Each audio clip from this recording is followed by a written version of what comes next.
بسم اللہ الرحمن الرحیم نحمده ونصلي ونسلم على رسوله الكريم وعلى آله الطيبين الطاهرين وعلى أصحابه أجمعين أما بعد فأعوذ بالله من الشيطان الرجيم بسم الله الرحمن الرحیم۔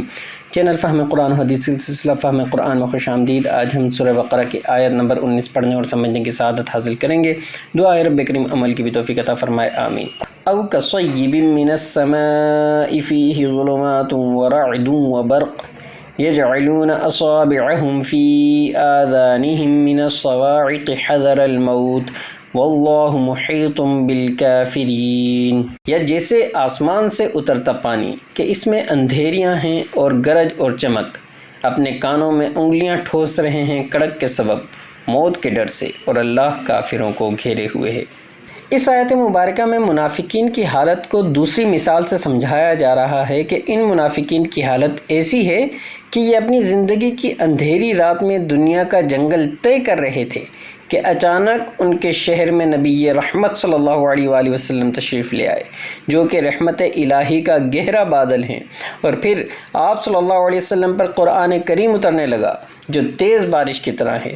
جیسے بارش تمام زمین کو سرسبز و شاداب بنا دیتی ہے اور ان میں پھل پھول اگا دیتی ہے، اسی طرح قرآن کریم نے مومنین کے دلوں کی زمین میں ایمان کے باغ لگائے اور ان میں تقوی و پرہیزگاری کے پھل پھول لگا دیے۔ مگر اس قرآن میں شرعی احکام اور مجرمین کے لیے سزائیں اور دنیا سے بے رغبتی کا بھی حکم ہے، جو کہ گرج اور کڑک کی طرح ہے۔ منافقین کانوں میں انگلیاں ٹھونس لیتے ہیں کہ کہیں کلام الہی کے اثر سے ان کے دنیاوی عیش و آرام میں فرق آ جائے، مال کی زکوٰۃ دینی پڑ جائے، جہاد میں اسلام کی خاطر جان قربان کرنی پڑ جائے، کیونکہ یہ چیزیں ان کے نزدیک موت ہیں۔ مگر جب کبھی ان کے مال میں یا اولاد میں برکت ہوتی ہے یا مال غنیمت کہیں سے ہاتھ آتا ہے تو بجلی کی چمک والوں کی طرح کچھ چل پڑتے ہیں اور کہتے ہیں کہ اسلام سچا دین ہے، جب سے ہم نے ظاہری کلمہ پڑھا ہے ہمارے گھر میں اللہ کا فضل ہے۔ اور اگر کوئی مصیبت آ پڑے تو بارش اور اندھیریوں میں ٹھٹک کر رہنے والوں کی طرح کہنے لگتے ہیں کہ جب سے ہم نے ظاہری کلمہ پڑھا ہے اس وقت سے ہم ان مصیبتوں میں گرفتار ہیں، یہ کہہ کر اسلام سے پلٹ جاتے ہیں۔ حق تعالیٰ فرماتا ہے کہ وہ کفر کر کے ہمارے قبضے سے باہر نہیں نکل سکتے۔ اس سے آیت مبارکہ میں مضمون ابھی مکمل نہیں ہوا ہے، مزید وضاحت اگلی آیت میں آئے گی انشاءاللہ تعالی۔